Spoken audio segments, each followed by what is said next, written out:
E nessa temporada nós temos o patrocínio da Bausch + Lomb, uma empresa parceira da oftalmologia. A Bausch traz o Vyzulta, primeira inovação no tratamento do glaucoma clínico em mais de 20 anos. Monoterapia com ação dupla, análogo da prostaglandina e butanodiol, que libera óxido nítrico e age assim tanto na melhora da drenagem da via uveoscleral como na trabecular, e com a posologia facilitada de uma gota uma vez ao dia. O Vyzulta aparece agora no frasco de 2,5 ml, num preço muito mais atrativo.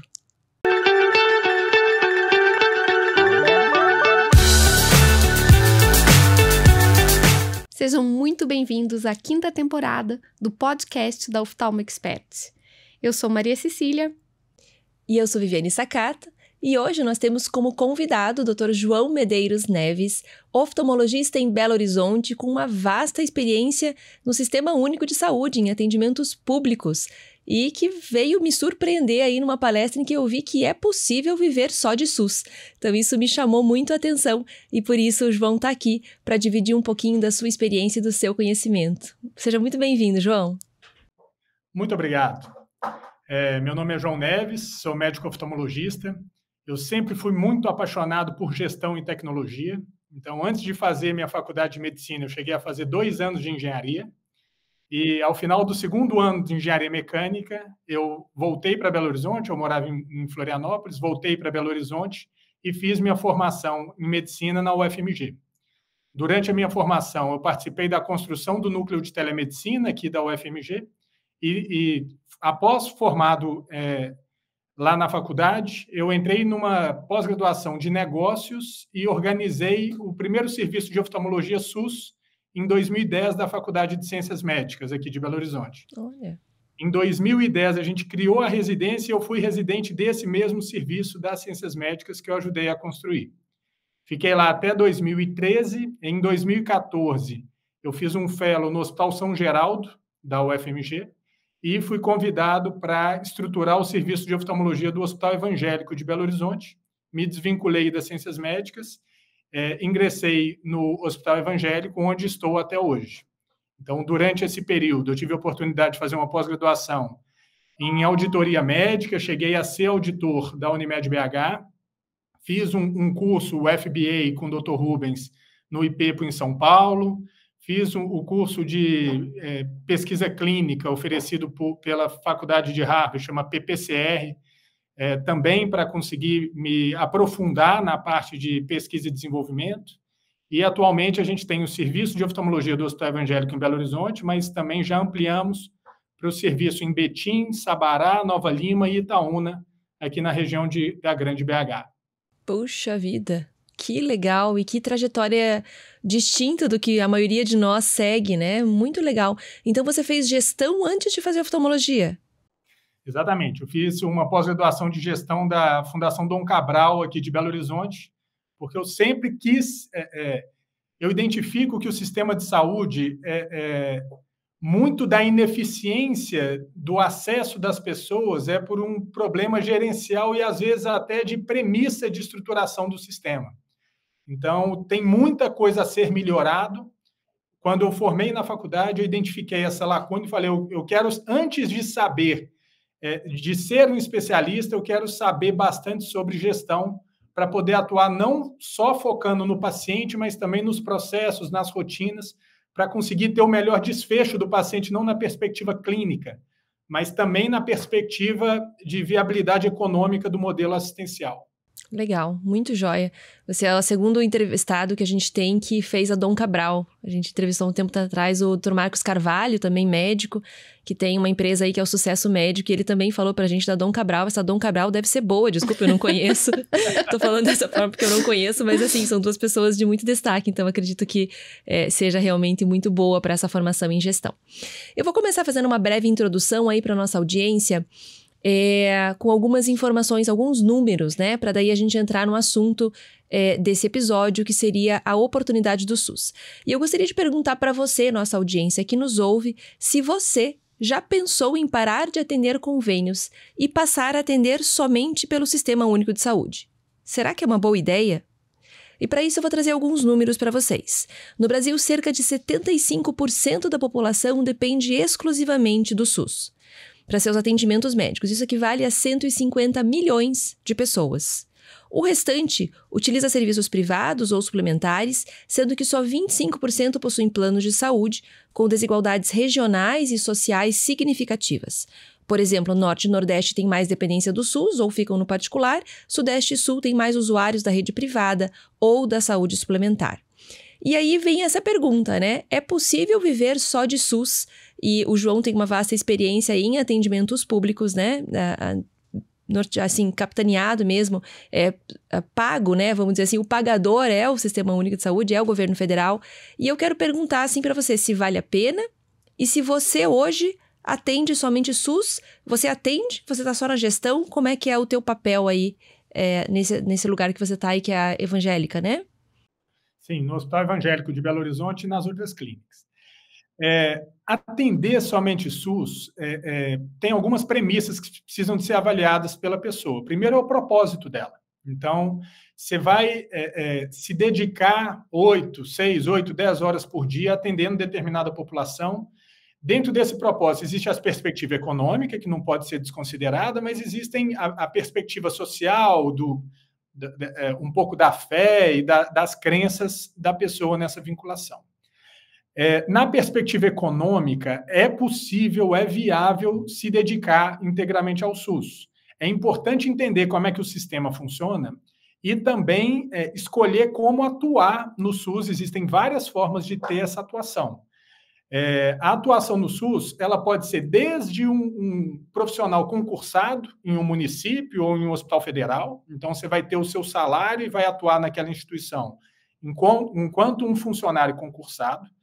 Ou pode ter atuação numa entidade privada, seja ela filantrópica ou não. Então, você pode ser um funcionário médico dessa instituição, pode atuar em posições administrativas dentro dessa instituição, ou ter posição de gestão, ou até mesmo ser dono dessa instituição. Então, é um escopo muito amplo. O SUS é quase como um convênio, como qualquer outro.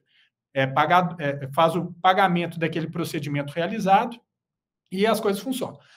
Uma questão sensível, que é importante as pessoas estarem atentas, é porque existe uma influência política muito forte no SUS. Então, se você tem a opção de atuar exclusivamente no SUS, se for concursado, dependendo do concurso, pode ter estabilidade.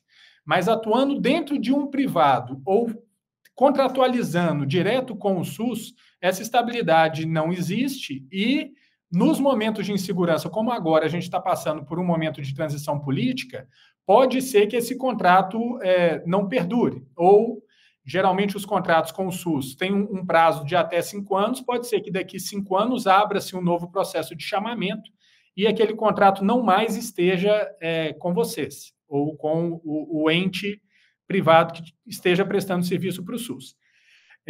Prestar serviço para o SUS é muito interessante, porém, às vezes, a gente não necessariamente precisa de colocar todas as frutas no mesmo cesto. Então, pode atuar com o SUS, tendo as forças, fraquezas, oportunidades daquela atuação, mas também pode fazer uma composição com a atuação de privado, convênio e outras modalidades, e o SUS, via de regra, também é municipalizado.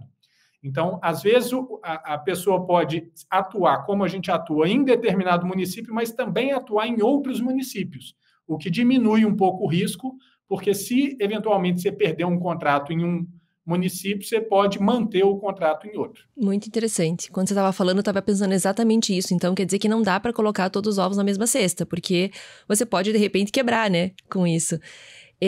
Eu vejo 2 possibilidades aí, né? Então, você me disse que a carreira pública, ela já tem um caminho mais ou menos formado, né? Quer dizer, você presta um concurso. Eu fui servidora federal durante muito tempo, Maria Cecília ainda é uma servidora federal. Você presta o concurso, entra na estrutura, você tem uma certa estabilidade, você cumpre o número de horas, você recebe teu salário no final do mês. Acho que esse é um caminho bem conhecido pela nossa audiência. Agora, você contratualizar, quer dizer, você ter o teu serviço e você oferecer serviço público. Existem vários caminhos para isso, a gente sabe que tem um meandro político, como você mencionou nisso tudo, mas existem várias maneiras de você contratualizar. Você consegue falar um pouquinho para a gente sobre isso? Claro. O poder público, e bom que seja assim, não tem o gestor não pode escolher prestador. Ele tem que buscar aquela melhor proposta com menor custo para ter a melhor entrega para o paciente, para a população. Existem algumas formas de contratualização que o gestor, depois que ele decidiu, vou ter um serviço no meu município, e isso, via de regra, é municipalizado. Alguns estados, o estado faz essa gestão, mas, em geral, é municipalizado. Após ter a decisão de ter um prestador, pode-se abrir um chamamento na modalidade de credenciamento. O que acontece? Por exemplo, um município de 100 mil habitantes define, quero fazer 1.000 cirurgias de catarata, 20 mil consultas, 5 mil atendimentos de glaucoma, 10 mil atendimentos de retina, por exemplo.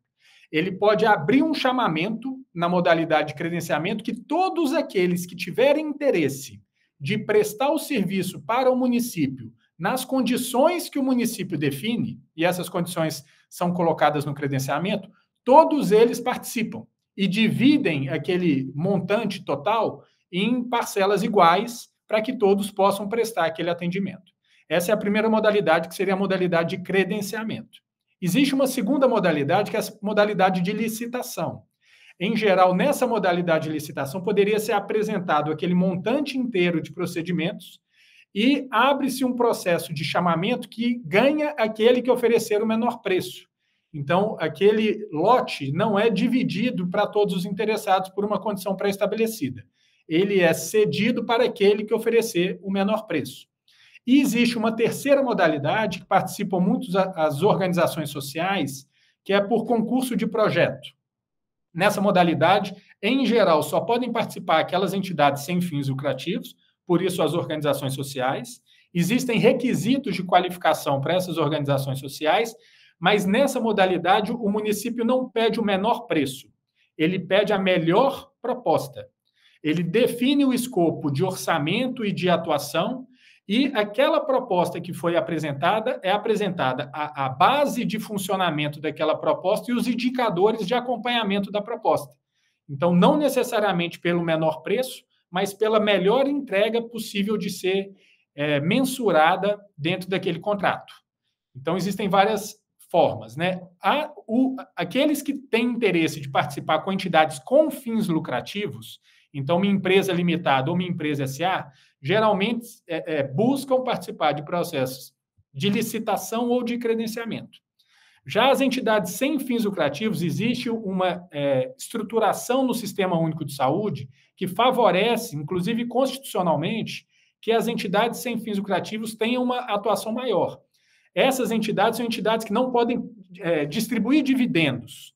Ela paga o médico, paga o fornecedor, funciona como uma empresa, mas não há distribuição de dividendos. E essas podem participar do credenciamento, da licitação e também dos concursos de projeto. E esse valor ele pode ser reinvestido no próprio serviço ou não? Isso não pode sobrar de dinheiro? Ele deve ser integralmente alocado no próprio serviço. Certo. Então, conceitualmente, se um serviço é superavitário, mas ele é executado por uma entidade sem fins lucrativos, conceitualmente ela vai ter uma condição de oferecer uma estrutura melhor, equipamentos melhores, um perfil de remuneração melhor. A estruturação sem fins lucrativos, conceitualmente, ela permite que o recurso alocado seja integralmente revertido nos atendimentos, garantindo a remuneração de todos os envolvidos. Muito interessante. É uma forma de montar um serviço, se você está numa entidade sem fins lucrativos, de você equipar um serviço, né? Porque você pode ir reinvestindo e montando uma estrutura cada vez melhor. Deixa eu te fazer uma pergunta. Então, vamos dizer que eu sou uma médica, que eu tenho lá a minha clínica e eu decidi que eu tenho capacidade, eu tenho interesse em atender SUS. Qual é o caminho das pedras? Perfeito. Se você já tem a sua clínica e quer utilizar da sua clínica para prestar serviço, em geral, os serviços são prestados para o município. Então, vamos supor que você está com a sua clínica em um município, por exemplo, Pindamonhangaba, em São Paulo. O ideal é que você procure o gestor municipal, o secretário de saúde, o prefeito, alguém da gestão municipal, para entender se existe demanda. A demanda sempre existe, mas às vezes a demanda já está alocada para outros prestadores. Tem que entender se há demanda para a instalação de um novo serviço. Se houver essa demanda, é interessante saber se já existe algum processo aberto. Pode ser que naquele município já tenha um processo de credenciamento aberto e esse processo pode estar recebendo propostas. Então, se você tem interesse de participar, às vezes você pode entrar num processo que já está aberto e dividir aquele montante de pacientes que estão sendo distribuídos para os prestadores. Caso não exista processo aberto, exista demanda, aí o município teria que abrir um chamamento, abrir um processo de licitação ou um processo de credenciamento. Feito esse processo, é um processo público que todos podem participar, não seria fechado só para você participar. Abre esse processo e você se habilita e se candidata a esse processo. Podem participar outras clínicas ou não. Mas o caminho é sempre buscar o gestor do município, avaliar com o gestor do município se existe demanda, se existe recurso financeiro e se existe algum tipo de processo que já está aberto. Não estando, teria que ser aberto um novo processo para fazer a contratação. Estando, poderia ser feita só a qualificação para a participação da rede. E isso fica aberto em edital? Isso deve ser publicado de alguma maneira, né? Sempre processos públicos, se entrar nas próprias prefeituras e buscar os chamamentos publicados, todos esses processos são públicos. Existe no Brasil também uma cultura e um histórico muito forte das entidades sem fins lucrativos, as santas casas. Muitos desses prestadores de serviços são essas entidades. E essas entidades já têm um contrato principal com o gestor público e algumas vezes, quando entra algum contrato de especialidade, é feito um aditivo. Então, às vezes, tem algum lugar que tem prestador, é uma filantrópica, uma Santa Casa tradicional do município, você não encontra aquele chamamento no site da prefeitura, no portal Transparência. Mas, muitas vezes, esse prestador, a entrada da oftalmo no prestador ou a contratualização é feito dentro do contrato maior da entidade que já faz essa previsão. Não existe um chamamento específico para oftalmo, porque já entrou dentro de um contrato guarda-chuva que tem a previsão da especialidade. Ótimo. Ótimo que você já me deu o link para a próxima pergunta. Então, tem lugares que são fechados, né? Tem lugares que já está tudo estabelecido, está tudo amarrado e ninguém entra mais. Aonde você vê, dentro do teu conhecimento, que existe espaço no Brasil, existe demanda, existe até necessidade, né, desse tipo de atendimento especializado, falando de oftalmo? Os mapeamentos que a gente faz, na imensa maioria dos municípios, pode até ter uma relativa saturação do mercado, mas ainda existem filas e existe demanda reprimida. A saturação do mercado pode ser definida pela ausência de mais recurso do gestor público. Então, o município não tem dinheiro para contratar mais serviço, fala, meu mercado está fechado, porém está fechado porque não tem recurso, não porque não tem pacientes. Alguns poucos lugares têm essa característica de estar saturado e não ter fila, o que é mais uma exceção do que uma regra. Mas, pelo mapeamento, as regiões que têm uma taxa de cobertura menor são as regiões centro-oeste, norte e a região não litorânea do nordeste. Mas, quando a gente entra por município e por microrregião, a gente identifica que a maioria dos locais tem um vazio. O principal ponto acaba sendo a questão orçamentária. Nesse aspecto, o CBO tem uma atuação muito forte com o Ministério da Saúde para buscar tanto ter mais alocação orçamentária para a rubrica de oftalmo, quanto para ter um reajuste de valores de tabela para oftalmo. Não adianta a gente ter uma consulta de R$10 que tem orçamento infinito, mas ninguém consegue entregar uma consulta por R$10. Então, é necessário ter o dinheiro, mas é necessário que o ticket daquela prestação de serviço também seja razoável. E um terceiro ponto é que o financiamento do SUS é tripartite. Então, existe um componente do governo federal, mas também existe um componente dos estados e dos municípios. Os municípios, na imensa maioria das vezes, ficam muito estrangulados, porque eles precisam de complementar o dinheiro para a saúde para várias especialidades. E a transferência do governo federal, muitas vezes, é só o valor da tabela SUS e o município não consegue comprar o serviço pela tabela SUS. Ele precisa de fazer uma complementação, o que compromete muito o caixa do município. Existe uma forma de transferência de recurso do governo federal que chama FAEC, que o recurso é transferido direto do Ministério para o município para a contratualização daquele serviço sem um teto financeiro. Então, quando o valor do ticket é um valor do ticket viável e está nessa modalidade de FAEC, facilita demais para o município comprar serviço. Por exemplo, atualmente a gente tem FAEC no SUS, injeção intravítrea e OCT. E existe a expectativa da entrada das consultas, consulta de adulto, consulta de criança, consulta de diabético, consulta de oncologia, consulta de neurooftalmo, exame sobre sedação, também com financiamento diferenciado FAEC, o que poderia dar um incentivo muito grande para a organização na rede no Brasil. Muito jóia. Então, o FAEC vem direto do governo federal para a instituição. E aí, nesse caso... Ou direto para o município? Ele passa pelo caixa do município. Certo. Porque é um pagamento pós-produção. Então, durante o mês, o prestador informa ao município que produziu, o município informa ao ministério que transfere para o município para pagar o prestador. As transferências ordinárias do governo federal, elas não são rubricadas. Então, o governo federal transfere um determinado montante de recurso para o município, mas isso não significa que vai pagar o glaucoma, a retina ou a catarata. Ele pode pagar a mamografia, a ortopedia e a cardiologia. O recurso FAEC é um recurso transferido após produção, rubricado para pagar aquele procedimento que foi realizado. Mas aí, nesse caso, João, você pode determinar o valor da tua consulta? É isso que você está falando? Ó, aqui eu vou cobrar R$50 a consulta do SUS e por esse processo você consegue receber isso? Não. O FAEC é um valor definido pelo governo federal para pagar a consulta. O valor que o SUS paga a consulta pelo prestador não necessariamente é o valor da tabela SUS. Se for um processo de credenciamento, o município define o valor que ele está disposto a pagar. Por esse valor pode ter prestador ou não. Se for uma modalidade de licitação, vai ser o menor valor proposto.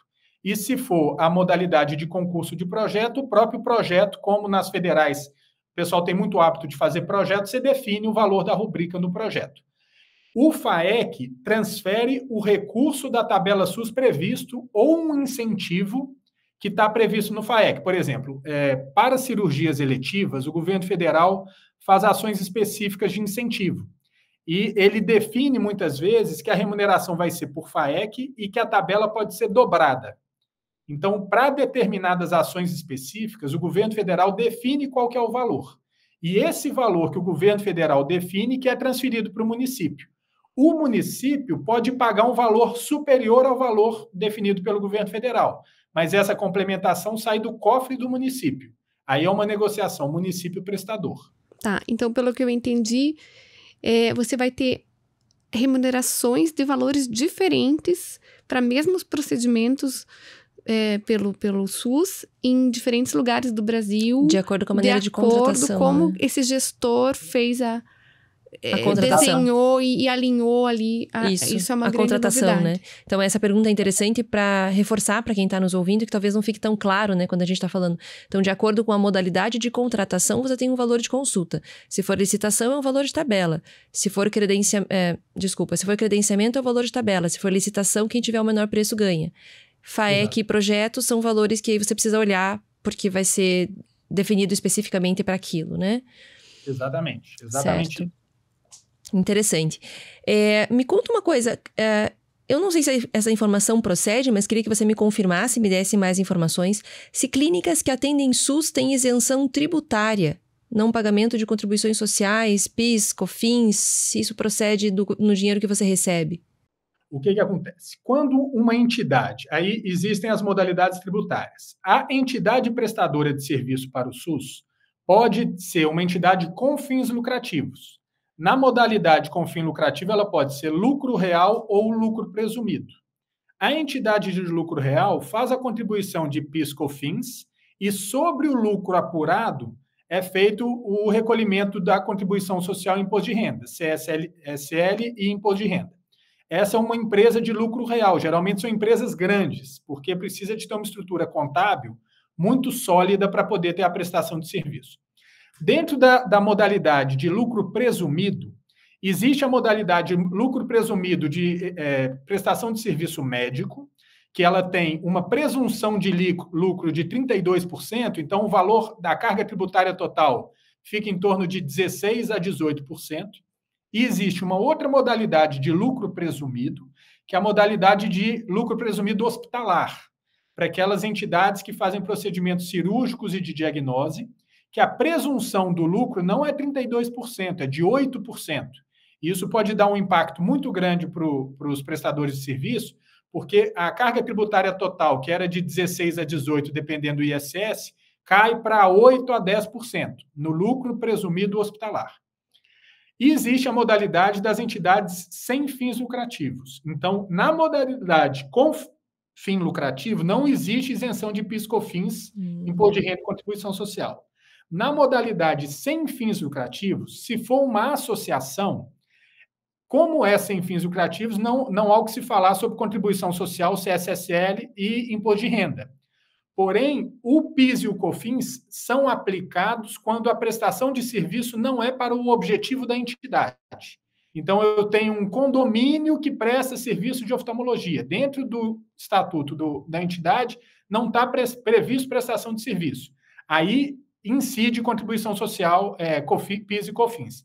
Mas quando aquela atividade do exercício é prevista no estatuto da entidade, ela também está imune a PIS e COFINS. Então, uma associação que presta serviço em oftalmologia não recolhe imposto de renda, contribuição social, PIS e COFINS, mas recolhe o ISS municipal. Para não recolher o ISS municipal, a entidade sem fins lucrativos precisa ou de ser filantrópica, que é uma modalidade de ter o SEBAS, que é um selo do governo federal de imunidade fiscal, ou de ter uma utilidade pública municipal, uma lei municipal que decreta como utilidade pública.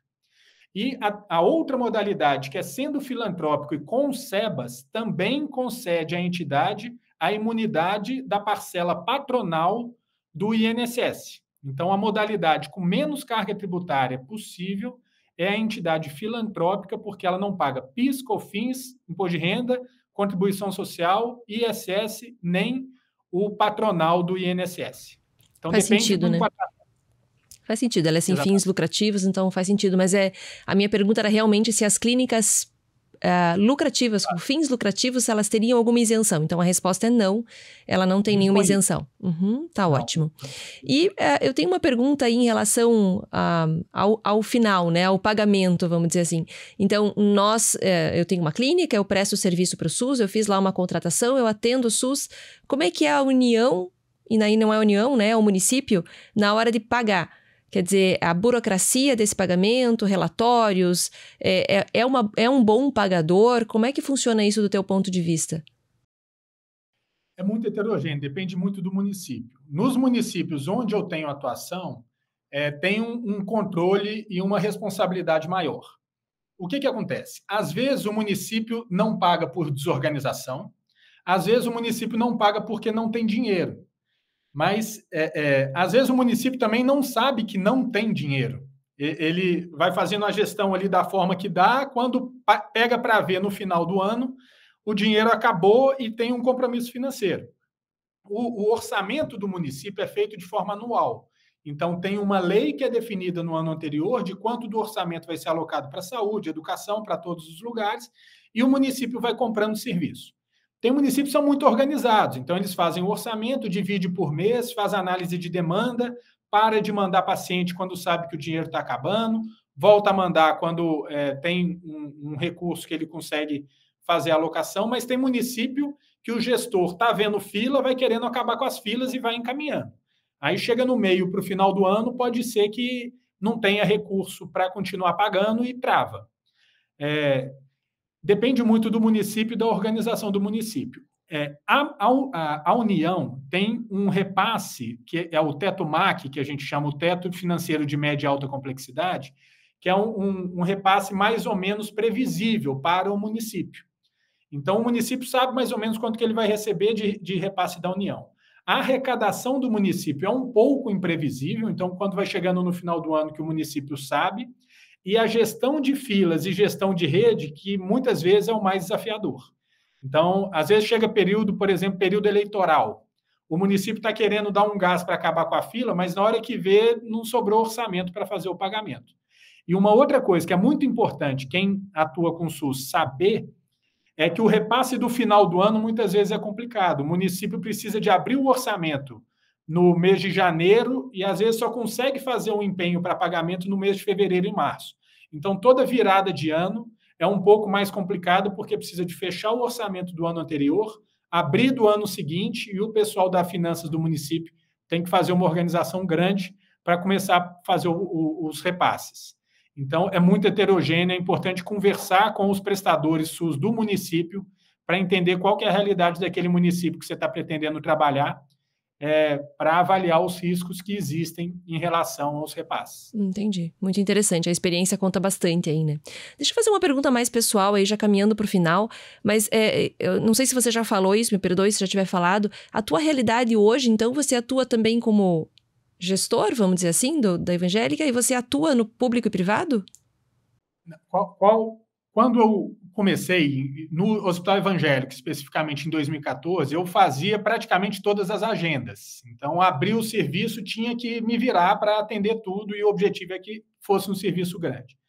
À medida que a gente vai desbravando, organiza o departamento, define fluxos, contrata funcionários, estrutura prontuário digital e faz a rotina, eu fui convidando colegas para irem assumindo os departamentos. Então, o pessoal chegou a assumir o catarata, assumiu retina, assumiu córnea, assumiu estrabismo, assumiu plástica. À medida que os colegas foram assumindo, eu ia passando o bastão para as pessoas. À medida que o serviço foi crescendo muito, eu precisava estar muito mais controlando os processos e rotinas para que os colegas pudessem atender do que estar efetivamente atendendo. Então, com o passar do tempo, eu fui deixando de atender para conseguir garantir as melhores condições de atendimento para os colegas. Então, atualmente, às vezes eu atendo um dia por semana, às vezes tem semanas que eu não atendo e fico integralmente dedicado a garantir condição de trabalho para os colegas nessas todas as unidades. Atualmente, a gente tem um volume de atendimento diário em torno de 1.700, 1.800 pacientes em todas as unidades. Então, fazer funcionar, para a minha realidade aqui, é mais importante do que eu estar lá atendendo 20, 30, 40 pacientes por dia. Muito bacana, né? Porque eu acho que esse teu conhecimento, ele é muito mais precioso do que o próprio atendimento, não em termos de valor, mas precioso no sentido de raridade, né? É muito mais fácil você achar alguém que possa atender, né? Do que alguém que possa fazer toda essa gestão que você sabe fazer. Então, muito interessante mesmo. João, essa matemática de você conseguir viver do SUS, ela obrigatoriamente vai implicar no maior volume de atendimento, né? Porque não tem outro jeito de funcionar. Se a gente hoje no convênio recebe lá R$120, R$100 uma consulta, eu acho que não vai chegar perto disso, a remuneração do SUS. Então, eu imagino que a matemática faça com que você tenha aí um volume grande de atendimento e aí, mais do que nunca, você precisa ter uma gestão ali na ponta do lápis, né? Exatamente. A equação que precisa de ser trabalhada, que eu mentalizo, é a seguinte: o desfecho do paciente não pode ser negociado. Essa é a premissa de entrada.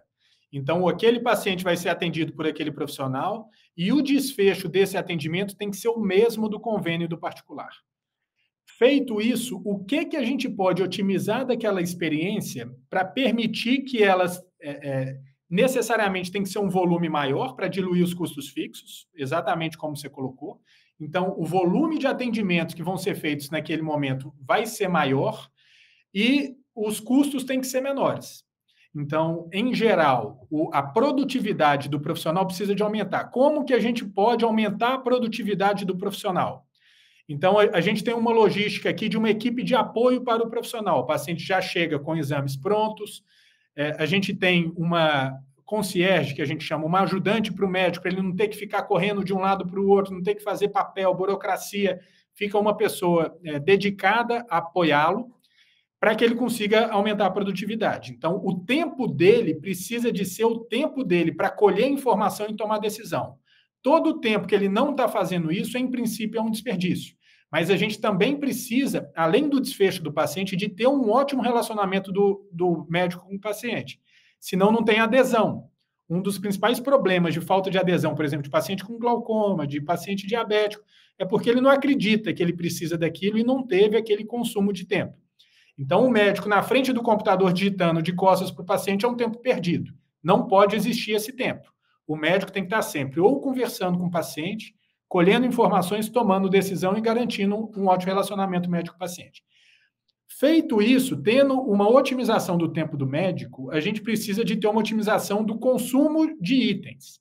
Então, uma sala cirúrgica para abrir tem que ter um determinado volume de cirurgias. Um determinado médico tem um tempo cirúrgico menor do que o outro. Dependendo do quão mais rápido, com o mesmo desfecho ele for, a gente remunera ele melhor. O que fica inversamente proporcional. Quanto mais ele produz, mais ele ganha por procedimento. E fica desproporcional, porque a gente precisa de ter produtividade. Por exemplo, vai fazer uma cirurgia de retina, para abrir a sala da retina naquele dia, vai ficar em torno de uns R$10 mil, para abrir a sala. Se o SUS paga R$2.500, R$3.000 numa vitrectomia, precisa necessariamente de fazer 7, 8, 10 cirurgias num dia, senão a sala não se paga. A cirurgia de catarata é a mesma coisa. Por exemplo, a gente tem um programa de residência aqui. O residente opera? Opera. Ele opera o número de casos com um preceptor pegando na mão dele do lado para ele aprender. Além daquele volume de casos que é para ele aprender, a gente remunera alguém para estar ali integralmente dedicado a fazer cirurgia de catarata. Então, tudo é calculado para que a gente consiga fechar custo. E um grande desafio que a gente tem é remunerar o máximo que a gente puder o colega. Porque não é porque ele está atendendo aqui que ele tem que ser mal remunerado. E, via de regra, aquele colega que consegue atender rápido, com um desfecho ótimo, é um colega muito bom. Ele precisa de ser bem remunerado para que a gente consiga ser competitivo para trazer ele para cá. Outro exemplo também dos residentes, 95% dos nossos atendimentos são feitos por médicos contratados, não são feitos por residentes. Porque o residente demora o atendimento, o residente tem que aprender, o residente tem que gastar tempo com aquele paciente, tem que ter um preceptor pegando na mão.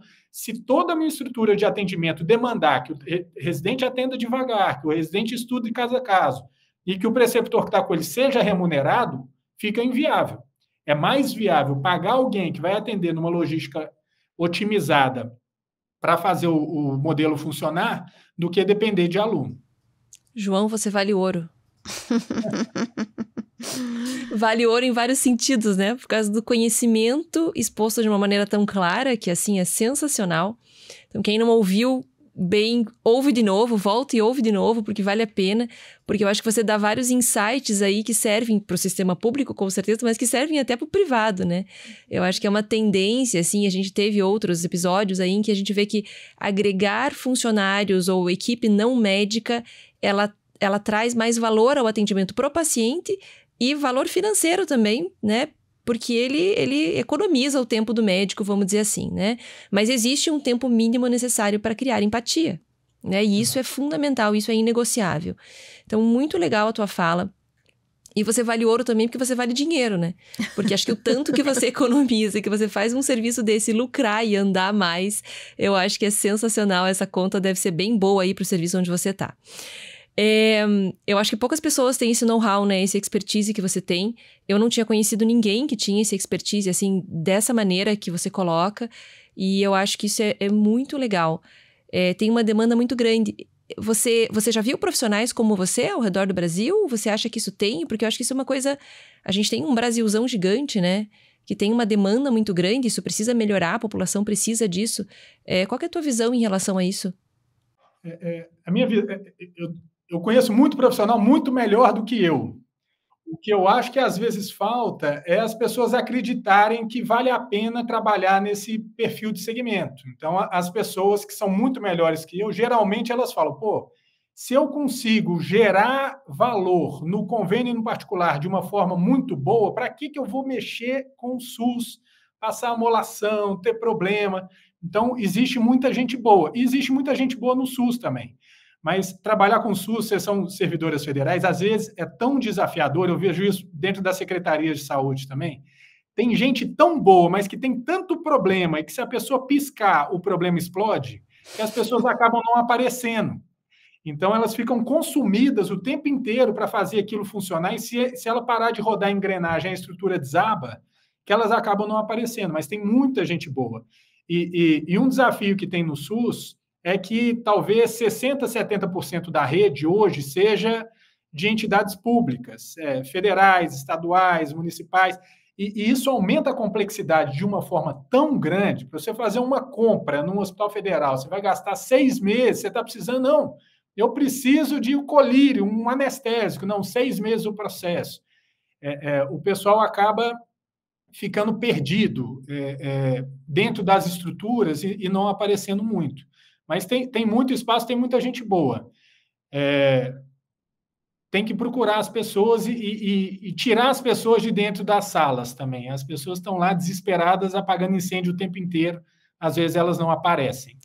Essa era um dos tópicos, né, do nosso briefing aqui, dessa conversa, porque eu particularmente, para mim era muito dramático, assim, pessoalmente eu acho que eu não ia suportar a vida toda nesse sistema. Então, eu fazia cirurgia de retina e realmente, volta e meia, faltava um insumo, né? Faltou o gás, faltou o óleo, faltou o perfluor. E dentro de um hospital federal, a logística para você poder fazer essa compra, ela demandava tempo. E o tempo significava que eu tinha que chegar na frente de 5, 6, 7, 8, 10 pacientes e dizer para eles, olha, não tem, você vai ficar esperando aí, o que 1 semana, 2 semanas podia ser fatal para aquele paciente no sentido da visão, né? Então, assim, isso para mim era muito doloroso, era muito dramático. E isso me doía, vamos dizer assim, né? Dia a dia dentro desse serviço. Aí é diferente, então, quando você está numa instituição não federal, assim, é mais fácil fazer essa compra? O privado, sendo com fins lucrativos ou sem fins lucrativos, a gente recebe o recurso da compra daquele serviço igual a um convênio paga e a gente tem o dever de entregar o serviço resolvido. Quando a gente fala lá do concurso de projeto das organizações sociais, é uma forma de tentar contornar essa situação dos federais ou dos públicos, né? Se o gestor está alocando um determinado orçamento todo mês para ter um perfil de entrega de procedimentos e passar por todas essas dores de compra, abre-se um modelo de contratação que parte da premissa do seguinte: eu vou te entregar o dinheiro que eu sempre gastei, mas você tem que entregar aquilo que eu sempre deveria ter recebido ou mais. Então, na perspectiva do público, faz mais sentido, porque aí o ente que está ali prestando o serviço assume o dever de garantir que o insumo vai estar lá. E se não tiver o insumo, ele é penalizado por isso. Então, depender da estrutura de compra e de funcionamento do público para rodar a instituição de saúde é muito complicado, porque sempre falta alguma coisa. Tem tudo, só faltou o cotonete. Não tem cotonete, não tem cirurgia. Exatamente. Sempre falta alguma coisa. Sempre falta alguma coisa. A gente está encaminhando bem para o finalzinho. Aí, exato, já estamos no final, né? Eu acho que aí vem a sua mensagem final aí para o público, né, João? O que você diria dessa tua experiência com o SUS? A gente sabe que a população precisa, 70%, 75% da população está no SUS. Existe uma demanda, existem pessoas que precisam, mas a gente vê que muitas vezes é isso que você disse, tem pessoas capazes, mas torna-se muito mais interessante seguir para o público e isso para saúde suplementar, pelo menos por enquanto, né? Então, o que você traz de mensagem aí da tua experiência para o público que nos assiste? O que eu posso contribuir, quando eu comecei era muito mais difícil. Atualmente, o SUS vai se organizando progressivamente com o tempo e as coisas vão acontecendo de uma forma mais tranquila. Tem 100 milhões de pessoas no Brasil que não têm acesso a uma consulta. E não é que essa pessoa cai para o particular, essa pessoa não tem dinheiro nem para cair para o particular. Metade da população do país. É muito interessante, muito sedutor entrar para o mercado de convênio particular. Porém, feliz ou infelizmente, na maioria dos centros esse mercado já se saturou. E as pessoas, eu vou muito nos eventos do CBO, converso muito com os residentes, tem meus residentes aqui, e o pessoal parte da premissa de que se o mercado de privado e convênio saturou, o mercado acabou. Ou não existem oportunidades para os novos oftalmologistas que vão entrando no mercado. E não é nada disso. Existe um mercado de 100 milhões de pessoas precisando de médico, e esses médicos que estão se formando podem entrar nesse mercado e devem entrar nesse mercado. E a forma como o SUS funciona, essencialmente, o que o SUS nos paga não sai do bolso de ninguém que nos paga. Na verdade, sai do bolso de todo mundo, inclusive dos 100 milhões que não têm acesso. E o quanto o SUS paga e o quanto a estrutura de saúde funciona depende da pressão de quem quer fazer funcionar. Então, na medida que muitas pessoas tiverem interesse de atuar no SUS, essas pessoas também vão fazer pressão para que o SUS remunere melhor, para que o SUS funcione melhor, para que o SUS pague em dia, para que as coisas funcionem. É um mercado, 50% do mercado do Brasil está aberto, talvez seja um mercado de 5 bilhões, 8 bilhões, que não está sendo alocado. Isso para o governo federal, estado e município não é muito dinheiro, mas é um mercado que a gente não está trabalhando. E considerar que o mercado está ruim porque o convênio particular estão saturados é deixar de enxergar uma oportunidade gigante. E que eu entendo que nos próximos anos, invariavelmente, o que está acontecendo nos convênios, que grandes grupos estão olhando para os convênios, vai acontecer no privado. E todo mundo fala, se eu tivesse entrado no convênio 10 anos atrás, eu estaria muito bem. Mas não adianta querer fazer alguma coisa 10 anos atrás. Se essas pessoas entrarem no SUS hoje, pode ser que daqui 3, 5, 10 anos elas estejam muito bem. É um mercado que não está explorado e os pacientes estão cegos em casa, sem dinheiro de pagar particular, não tem outra forma de ter acesso oftalmológico, esperando que a gente, oftalmologista, decida que a gente vai atuar nesse mercado. Mais do que o gestor público, mais do que todo mundo, depende da gente querer. Porque se a gente for lá bater na porta e falar, vou atender, o gestor público tem interesse na maioria das vezes. A gente tem, só não vou me estender muito, mas ontem ainda, a gente tem uma fila de 400 pacientes prontos para operar a catarata, para fazer, e ontem eu estava olhando, a residente conseguiu fazer 4 num período, né? E eu tava só olhando, assim, a estrutura que precisava para conseguir fazer aquilo, né? Tinha anestesista bloqueando, tinha a moça do material, tinha a circulante, tinha a moça que limpava a sala, né? Custo, a né? médica, né? Então, o médico é só um, né? Tem que ter uma estrutura ali, né? E aí, você olha para aquele paciente, você atende e você fala, puxa, eu poderia fazer, né? O fazer, a cirurgia não é o problema, mas é a estrutura que você teria que ter para conseguir dar conta dessa demanda e muita gente precisando, e isso imagina em Curitiba, imagina no resto do país, né? Sem dúvida. Muito legal, João. Nossa, uma conversa que abre horizontes aí, né? A gente tá todos nós estamos nos matando ali nos 25% do Oceano Vermelho. Talvez você esteja apresentando aí um Oceano Azul. Então, acho que é uma conversa realmente muito rica e promissora. Muito obrigada pelo teu tempo, por partilhar aí o teu conhecimento com a gente, com a nossa audiência. E parabéns pelo trabalho lindo que você desenvolve, pela carreira que você desenvolveu aí. Você faz muito por muitos brasileiros aí que precisam. Parabéns, viu? Parabéns, João. Muito bom conversar com você. Eu agradeço, é um prazer. Quem quiser conhecer um pouco mais sobre isso, pode vir aqui, a gente recebe as pessoas, mostra o que a gente faz, dá as dicas, o que for preciso. Não existe concorrência do mercado de 100 milhões de pessoas sem assistência. Perfeito. Então, todo mundo tem que se ajudar. Muito joia, João. Obrigada. Parabéns e obrigado. E para você, nossa audiência, espero que tenha aproveitado esse episódio e conseguido vislumbrar tudo que ele oferece. Se não conseguiu, assiste de novo, que sempre vale a pena. Oftalmo Expert, de olho no futuro.